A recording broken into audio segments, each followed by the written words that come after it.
On vous attendait. Non, je sais pas. Alors je souhaite la bienvenue à tout le monde. C'est très sympa de vous être déplacés pour cette lecture. J'espère que vous aurez beaucoup de plaisir. Et je laisse la parole à Josette. C'est elle qui va vous expliquer la suite. Merci. Bonjour tout le monde.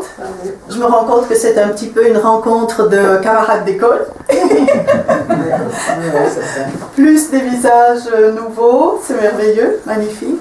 Je suis contente d'être ici à Fin-Haut et de pouvoir présenter ce recueil de poèmes dans mon village natal et ici à la bibliothèque grâce à Cosette qui s'est offerte pour le lieu, pour se retrouver, pour se rencontrer, parler ensemble. Je vais attendre un petit peu, il y a Philippe qui arrive. Voilà, Maxime. Maxime qui arrive.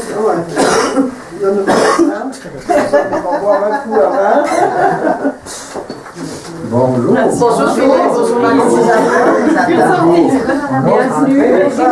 Bonjour, ce soir on pause ici. Il a fallu boire un petit coup avant et un petit coup après. Ouais, c'est prévu comme ça. Ok.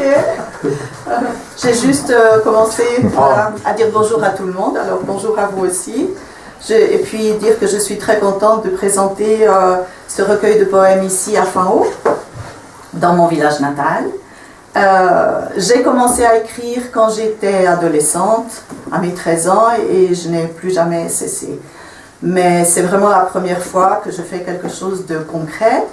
Alors j'ai choisi des poèmes, des thèmes, des poèmes très variés, et ma nièce Camille a illustré.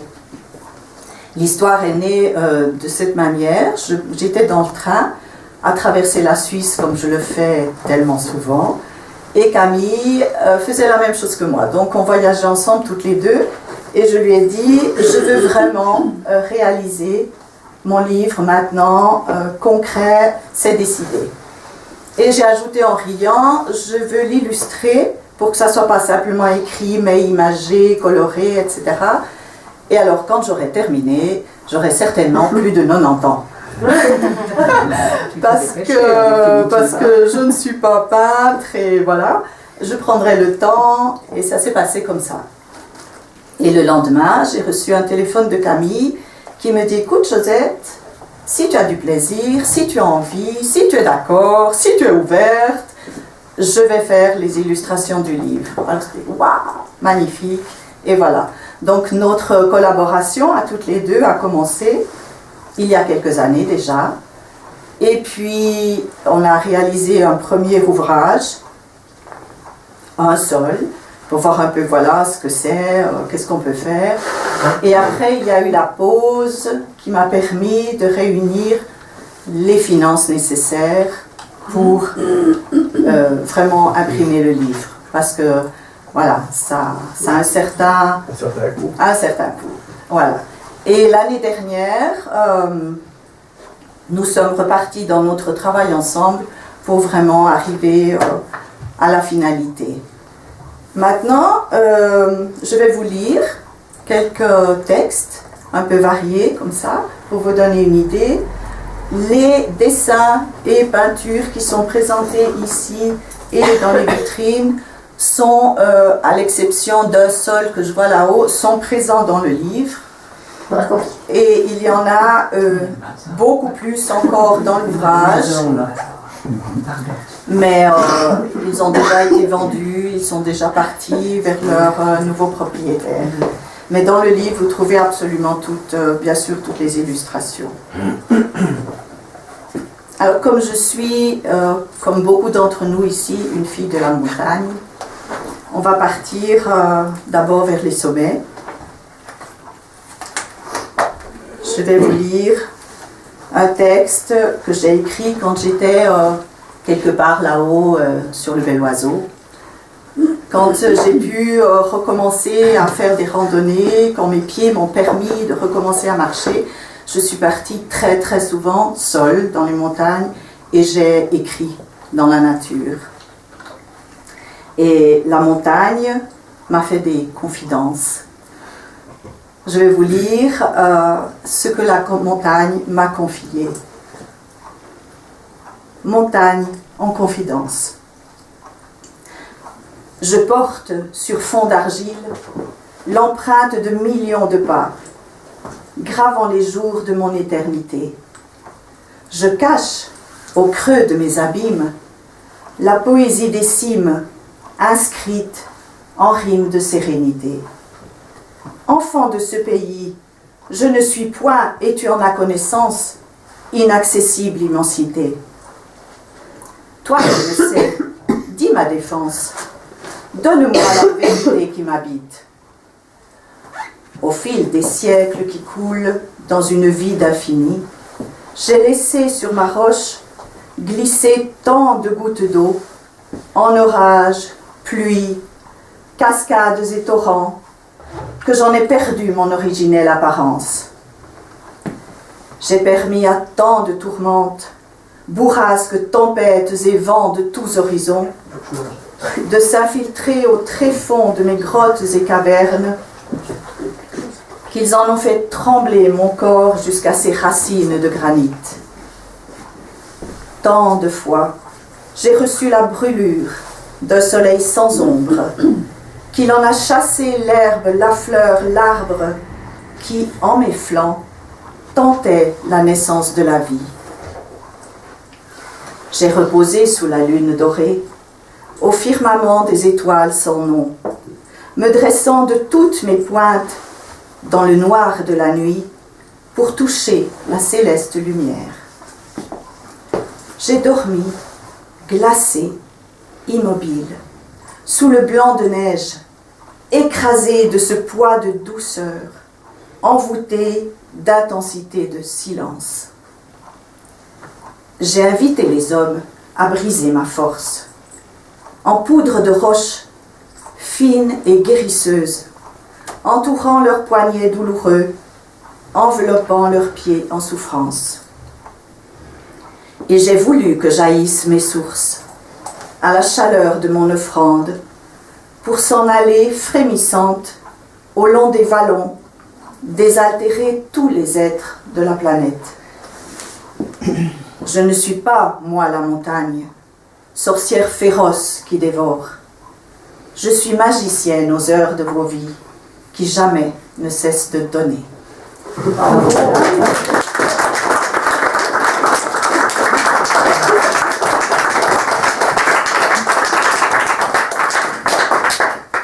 Ce que la montagne m'a raconté et qui n'est pas inscrit ici, c'est aussi que beaucoup d'êtres qui sont partis vers elle ne sont pas revenus.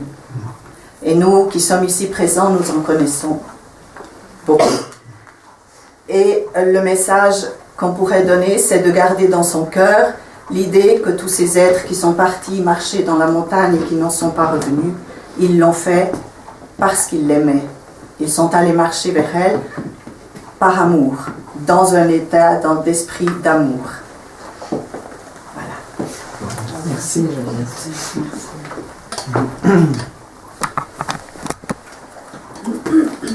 Et avant-hier, nous avons vu l'automne et presque l'hiver qui nous est tombé sur la tête.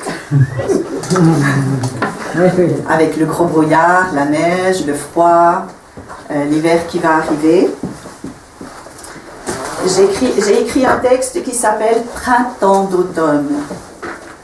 C'est pas toujours facile d'être noyé dans le brouillard et de voir arriver ces frimas.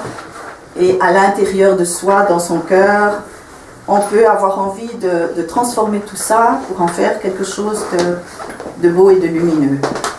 Je vais vous lire simplement « Printemps d'automne ». Un soleil en flammes tombe sur ma vie. Mes yeux qui dans le brouillard plongeaient s'ouvrent dans ce présent sur un bleu d'azur. Mon cœur entre des mains de chaleur déposées palpite d'une sève nouvelle. Il est au matin de mes jours une claire lueur qui en paillettes d'or pénètre ma pensée de l'instant. Il est au fil de mes heures une voix de mélodie qui accompagne l'action accomplie. Il est au silence de mes nuits une présence subtile et sereine qui vibre d'énergie. En mon être chante en chaque cellule ce novembre devenu avril.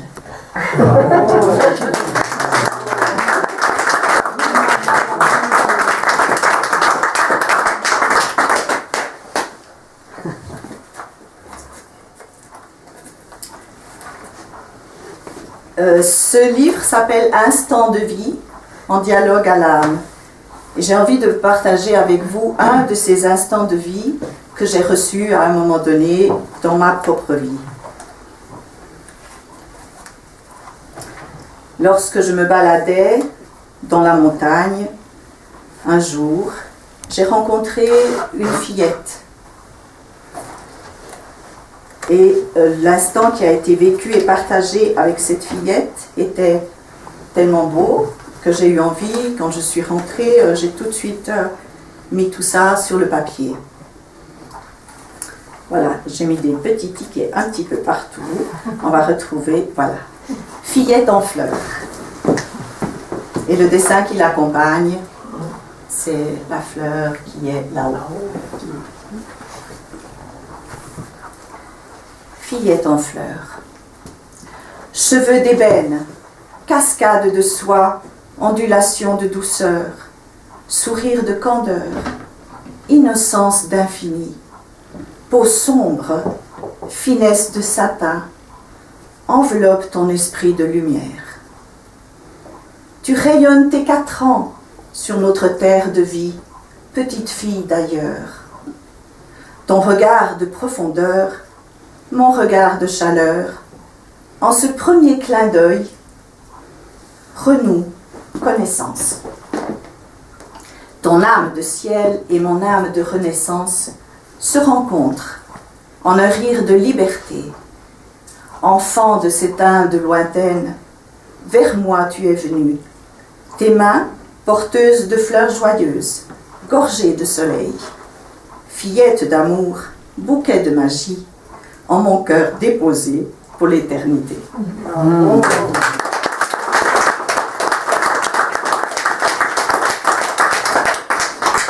Je m'étais assise sur un banc en bordure d'une prairie très fleurie et j'ai observé et contemplé cette petite fille qui cueillait un bouquet de fleurs. Et un petit peu plus loin, je voyais sa maman avec une poussette, un petit bébé dans la poussette. Et je la vois courir vers moi et elle me tend son bouquet de fleurs. Et je lui ai dit, et elle m'a parlé en anglais, et voilà, et je lui ai répondu comme ça, c'était très chaud. Et je lui ai dit, mais est-ce que tu ne veux pas offrir ton bouquet de fleurs à ta maman? Et elle me regarde avec ses grands yeux très sombres et elle me dit, mais je ne peux pas, puisque c'est pour toi. Alors,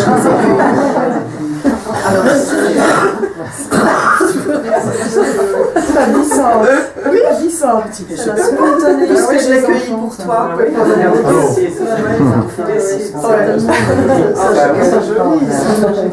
Alors moi je ne savais pas qu'elle m'avait vue, mais en fait elle m'avait vue là sur le banc et puis pour elle c'était voilà, c'était très beau, c'était un moment vraiment très beau.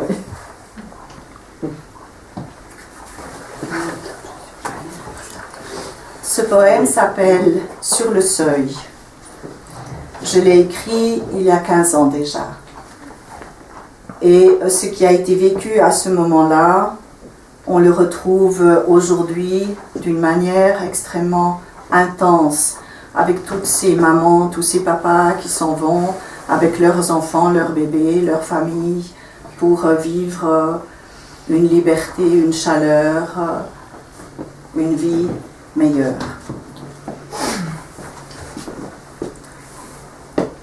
Le poème s'intitule « Sur le seuil ». Adieu, nous partons.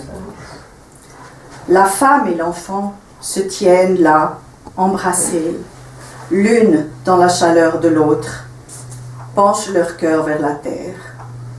Le sol perd sa platitude, voit disparaître son horizon, la planète s'incline devant elle, respecte l'aveu. Nous avons choisi la route de lumière, blanche sous le soleil d'or. Nous avons choisi la pure liberté aux couleurs d'éternité. Les ombres se fondent, les ombres s'effacent qui encore sur la lune se découpaient. Les voiles s'affinent, les voiles se dissolvent, qui encore masquaient la main de l'ami. La femme et l'enfant se tiennent là, au seuil de leur vérité.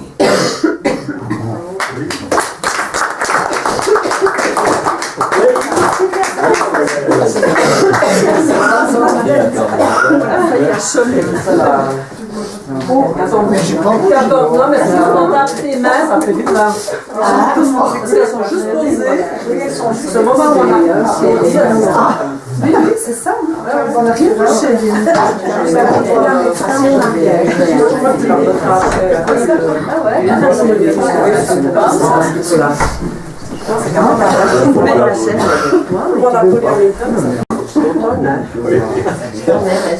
Comme les feuilles des arbres. Chacun de nous, dans sa vie, porte un idéal dans son cœur. Quelque chose de vraiment présent en soi, profond, et qui a envie vraiment de se réaliser dans son existence à un moment ou à un autre. Je vais vous lire maintenant ce qui est le fil rouge. On appelle cela le fil rouge de son existence.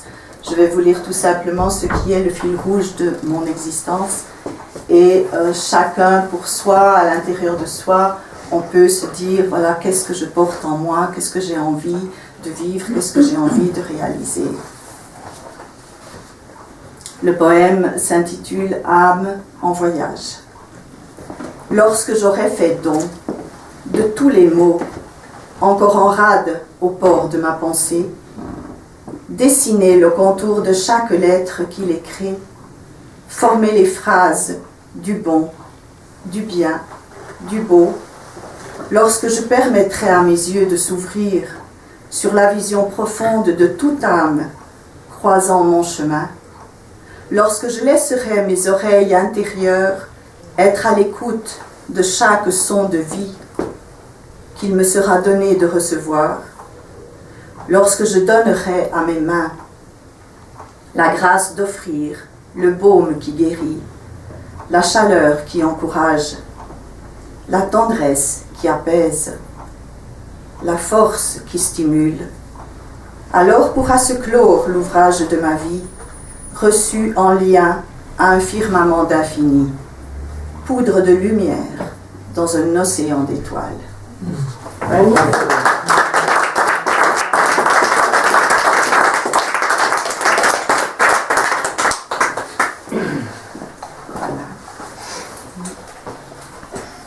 C'est un peu ce que j'ai noté pour aujourd'hui. Tu ne voudrais pas lire le poème que tu m'as principalement dédié là. Je vais lire le poème. Non, parce qu'après je dois partir. Non, on a bien écouté. Mais c'est peut-être secret, hein? Oui. On le voit tous. Faut acheter le livre. On le devinera. Non, parce que si je dis moi, il n'a pas la même. Non, ça je suis d'accord. Il faut lire entre les lignes. Très bien. Il faut lire entre les lignes. Très bien, c'est très bien. Autrement, Non, parce qu'il va encore bien pour la ça saison. ne porte pas la même chose. Oui, Ce que j'ai envie de vous lire, c'est l'histoire d'une vie. Donc nous venons sur la terre et un jour nous en repartons. Et ce poème, je l'ai intitulé « Bouquet de vie ». C'est pas pour moi ça.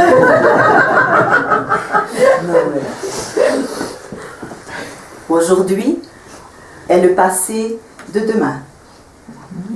Et ce lendemain vivra le présent de notre futur. Notre vie n'est pas ligne interrompue, portant le point qui nous commence et celui qui nous termine. Bien plus, elle est un cercle d'amour dans lequel papillonnent nos instants. Nos pensées sont des chiffres qui dansent en une infinie de souvenirs. Petite fille tu étais, dans une vallée verte et sauvage, où chante en accent mélodieux un quotidien laborieux. Jeune fille te voici, au creux d'une ville de vent serrée entre les monts, et que traverse une eau vive poussée, lancée vers la plaine.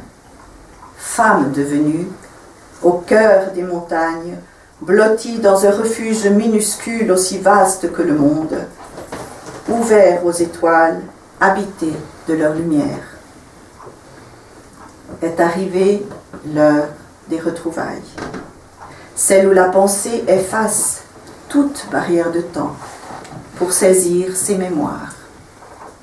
Là, assise, dans le fauteuil près de la fenêtre, l'esprit éveillé, tourné vers l'intérieur, les yeux clos. L'âme à l'écoute dans le silence entend les voix aimées, contemple les paysages vécus, sent les parfums des jours et enfin touche du cœur l'essence de ce qui est.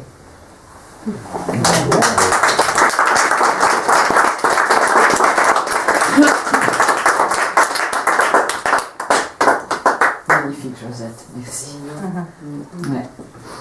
J'ai voulu partager ce recueil de poèmes, l'écrire et le partager avec tous ceux qui ont envie de l'avoir chez eux, de le lire et d'approfondir, d'entrer dedans, pour donner mon message qui est que chacun, à la lecture de chaque texte, voit pour soi-même qu'est-ce qui résonne en moi, qu'est-ce que je ressens, qu'est-ce que ça veut dire pour moi. Parce que tout peut être très personnel et très varié, de ce qu'on ressent, de ce qu'on porte, de ce qu'on a, de ce qu'on fait. Voilà. Merci.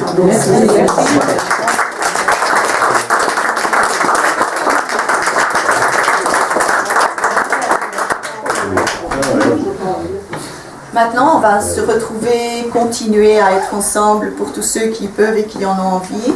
Nous avons un apéro avec de la nourriture, des boissons, plein de choses à partager. Et je dédicacerai très volontiers les livres que vous avez envie d'emporter avec vous. Je suis là. Et puis, il y a aussi du chaud, il y a du froid, il y a du choix pour tout le monde. Merci. Alors, très chic si on continue à partager tout ça ensemble. Ouais. Merci. 55.